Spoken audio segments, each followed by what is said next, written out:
જી ઓટોને સારી રીતે ચલાવવા માટે શું કરવું જોઈએ? પેલા તો આપણે ચાલુ કર્યું ને ત્યારથી જંક્શનની વાત ચાલે છે. એ જંક્શનમાં સ્ટેન્ડ આપો કાયદેસર. આમ એને રિક્ષા સ્ટેન્ડ તો લખેલું છે, બધા હપ્તા ભરી ત્યાં રાખે. અમને ત્યાં ઊભા રહેવા દે ને તો બીજે ક્યાંય જવાની જરૂર ન રહે. અમે ટિફિનના ડબ્બા લઈને ત્યાં ઊભા રહી જાય, ઘરે જમવા ન જાય. સવારેથી ટિફિન લઈને ઊભા રહી જાય, સમજી જાય. અને બધાને જે કોઈ જી ઓટોમાં છે બધાને ફોટાવાળા આઈ કાર્ડ આપો. અને અમુક રિક્ષાઓ છે લાયસન્સ વગરના નહીં આપી દીધા છે. આ બંધ કરો.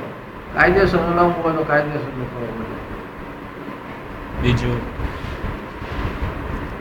બસ એ ચલાવવું હોય તો આ રીતે કરશું, દોડવા મળશે. તમે આ જો જંક્શનમાં આપી દો તો સામેથી તમને આવશે બધા કે અમારે જી ઓટોમાં જોડાવવું છે. તમારે કોઈને કહેવું નહીં પડે કે જી ઓટોમાં જોડાવો. કારણ કે ત્યાંથી એટલી ટ્રેનો આવતી હોય તો આજે અમદાવાદમાં કેમ કેટલી ફ્લાઇટો આવે છે, એ રીતે અહીંયા એટલી ટ્રેનો આવતી હોય. આપણે ત્યાંથી બધાને ભાડા મળી આવે. એટલે એ ચાલુ કરાવો. જંક્શને અપાવો, ભક્તિનગર રેલવે સ્ટેશન છે ત્યાં અપાવો, બસ સ્ટેન્ડે અપાવો, મોટી ટાંકી અપાવો.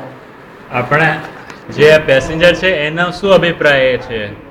તમે જે પેસેન્જર જોડે આપણે જે તમે બુક આપી હતી એમાં લખેલા જ છે અમને આ જગ્યાએથી જી ઓટો રિક્ષા નથી મળતી. એ બધું આવી ગયું છે એમાં, સમજ્યા? કે અમુક જગ્યાએથી નથી મળતી રિક્ષાઓ. એ ભાઈ એવા ભાડા કે એટલી તો ટિકિટ ખર્ચીને નથી આવ્યા હોતા એવું. અને આ લોકો કોર્પોરેશન વાળા જે બંધ કરવા માંગે છે તો તમે શું ઈચ્છો છો? બંધ થવું જોઈએ કે ચાલુ રહેવું જોઈએ? ના, હું તો કહું છું પબ્લિકને સેવા મળવી જ જોઈએ અને અમને આમાં રોજી મળે છે, ચાલુ જ રહેવી જોઈએ. બાકી આ રાજકારણીનો પૈસા આપો એટલે બધું કરવાનું છે, સમજ્યા? આવું તો હાલવાનું છે રાજકારણ. એને પૈસાથી મતલબ છે, તમે શું કરો છો એ જોવા નથી. એને જી ઓટોના ભાડા મહિનામાં એક થાય ન થાય એ જોવા નથી. એને પૈસા જોઈએ. Thank you.